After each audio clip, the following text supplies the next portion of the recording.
What's going on, my fellow A-plussers? It's your boy Adam Perez. We're back once again with a brand new episode review as we're set to tackle Agatha All Along, episode number 3. With all the television shows I've been watching lately, Rings of Power, The Penguin, and now Agatha.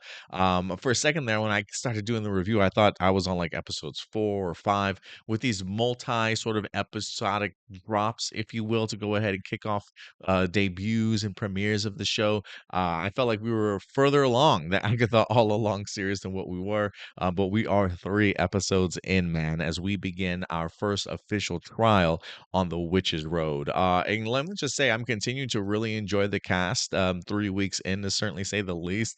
For me, and this is just me personally, I haven't necessarily been the biggest fan of the Jen character, Shashir Zamata. I'm hoping as this season progresses, though, I hope that she certainly um, um, has a little bit more time to shine. I think for me, it's really just the acting performances in here felt a little bit detached. But I definitely want to learn a little bit more about the Jen character, especially as we saw one of her hallucinations in here, and the idea that she no longer has her witch's ability. It almost makes me believe that the gentleman that we saw drowning her in this episode may have been the same person that took her powers. I mean, she even referenced the idea of a he took her abilities, sort of thing when she was kind of waking up from her hallucination towards the end. So, horrific, to certainly say the least. I do love how this show balances elements of comedy and drama and a little suspense and horror there, if you will.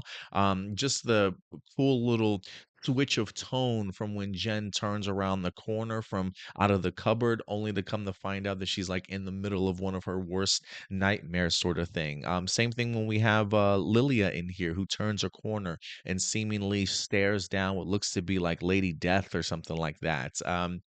So I am kind of curious. I am really appreciative of how Jack Schaefer as a showrunner can really go between the pacing and the tone and the different genres that this show can certainly be like very much at the drop of a dime. You know what I mean? So it does add a little bit of an element of, what are you going to get per episode? And so that's one of the aspects that I love about it, is that while there certainly are some comedy beats, some comedy dialogue here and there, it's kind of really mixed in with different levels of drama, along with a little bit of some horror thriller kind of elements as well. And for me, it really works. But let's go ahead and dive into episode number 3 a little bit more, as we are in fact tackling the very first trial here between our witches.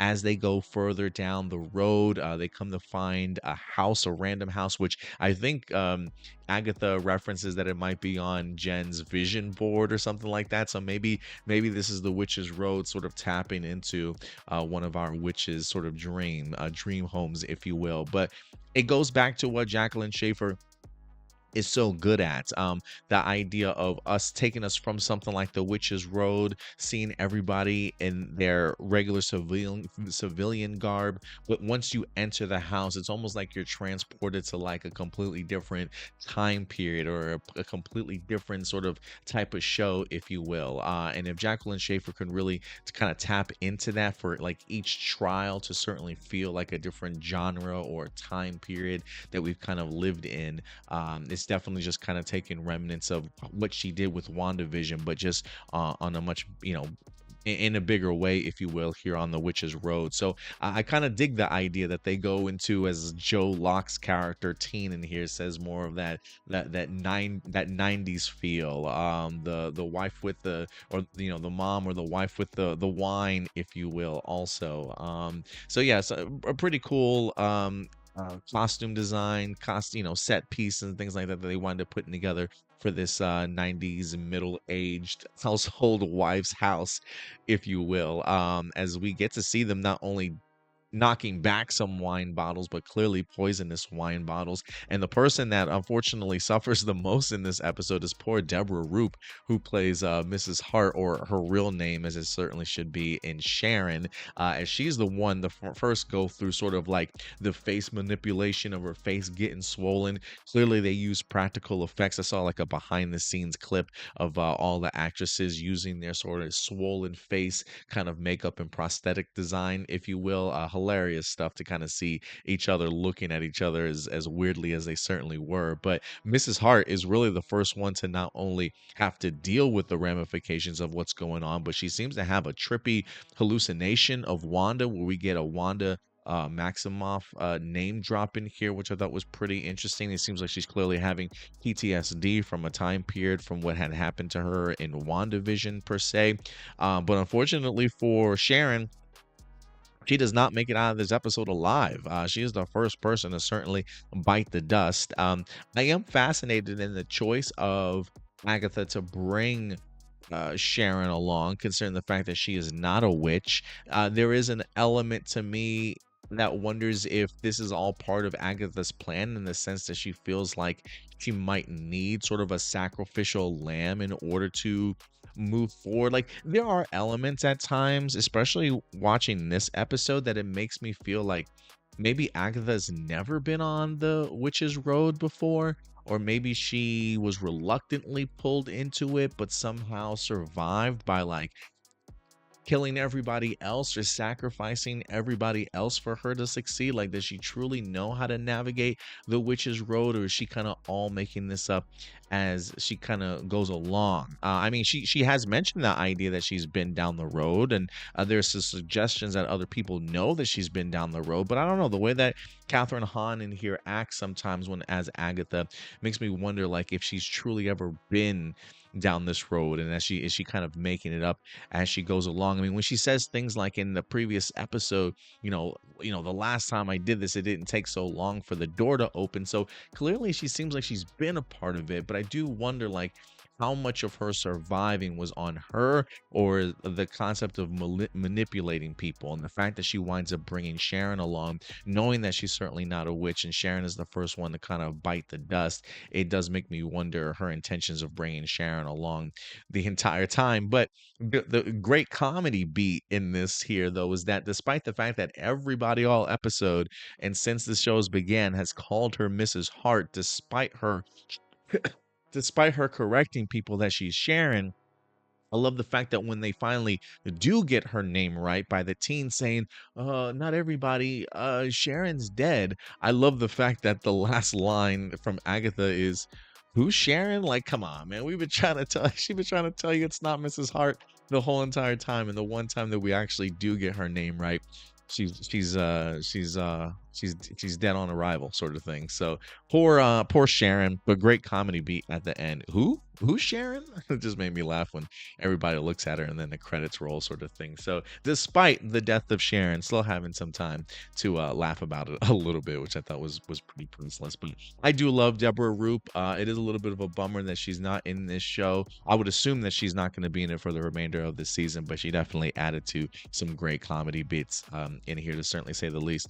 I do think what this episode did really well is that it does make me interested to learn more about the backstory of a lot of these characters in here. We know Lily has been around for quite some time, right? Agatha teased at the idea that she might be like 400 plus years old. So you want to talk about being a part of different period pieces and time periods. Clearly, Lilia is going down some sort of rabbit hole of a memory that she follows either her younger self or somebody that she certainly knows, and winds up bumping into what seems to be Lady Death, or Death in some sort of capacity, before she's pulled out of that hallucination herself. So what all trials and tribulations Lilia has gone through, besides the concept of being persecuted for being a witch, I don't know, but I am loving Patti LuPone.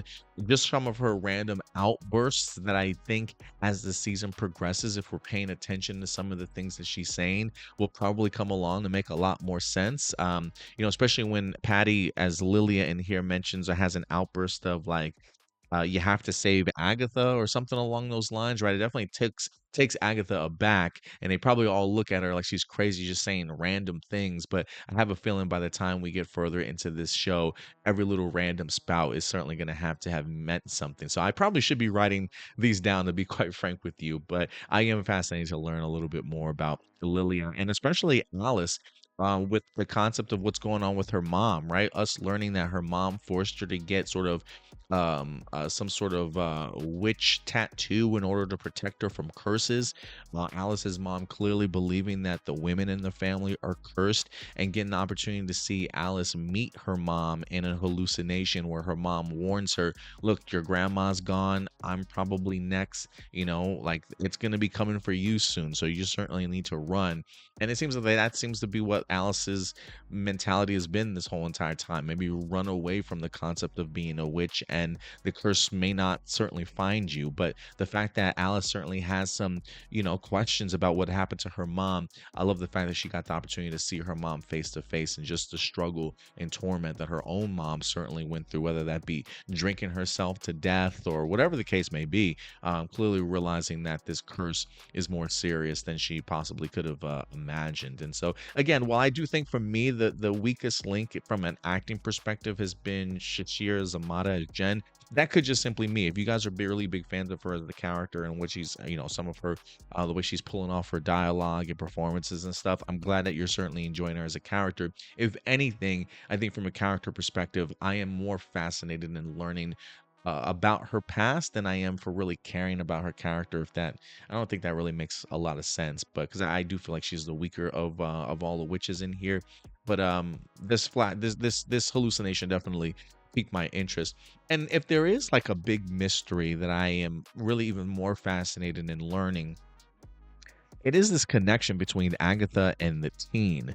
I love the reaction of the witches in here when they come to find out that the teen has a sigil sort of put on him, which is some level of like witchcraft that sort of masks the identity that a witch doesn't want you to find out about somebody else in particular. That they're clearly trying to hide this person, and the mystery is something that really compels the witches to try and figure out, like, why does Agatha have this mysterious teen with her, right? Like, what's the bigger picture here? And there clearly is a bigger picture, and it definitely is hinted at by Jen in here when she not only confronts the teen in the sense of you shouldn't trust Agatha, but even gives us a little bit more insight in regards to Agatha's past life, about her having a child and seemingly having traded her child in for the Darkhold book, the dark magic book that we've seen for such a long time. And so the fact that her hallucination in this episode for Agatha builds upon that rumor or that myth that she gave up her kid makes it far more realistic. And I really did appreciate Kathryn Hahn's performance in here, of the tear rolling down her face, the reveal of the Darkhold book instead of her child, and the startling realization sort of thing, and just the crying that Kathryn Hahn performs in here as Agatha. I thought it was a really great sequence for her, but it does build on, clearly Agatha had a child at some point in time, and now the big question is teen Agatha's child? Did she trade him in for the Darkhold book? And has she somehow forgotten, right? Like, there are moments in here of Agatha, especially when teen threatens to drink the wine, which is really quick to stop him, almost in the sense of like protecting him from other things. Whereas she decides, fine, fine, fine, like I'll drink it, sort of thing, but all in an attempt to kind of keep teen shielded from any dangers that certainly might come his way. Very motherly of her, if you ask me. Makes me wonder if she even understands why she is as protective of the teen as we can clearly see that she is. So I don't know. I'm fascinated in the sense of, is the teen Agatha's child? What is the mystery behind teen? And will Agatha reveal a little bit more about how she wound up getting the Darkhold years ago, in exchange possibly for her son? It just seems like Jack Schaefer, as the showrunner and writer of the show, seems to be teasing that connection between the teen and Agatha.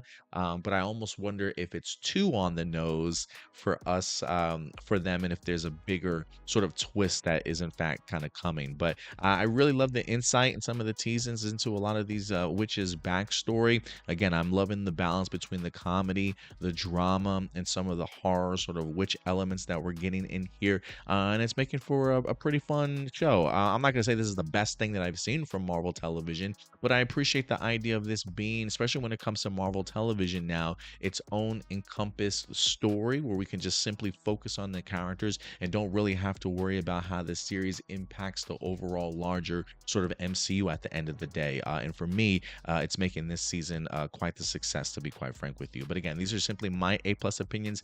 I always want to know yours. What did you guys think about episode number 3 of Agatha All Along? Let your thoughts be known in the comment section box below. We'll definitely go ahead and continue this discussion until next week's episode. But until then, do me a big favor, as always, guys. Take care of yourselves, take care of each other, and keep it A+. I'll talk to you guys later. Bye.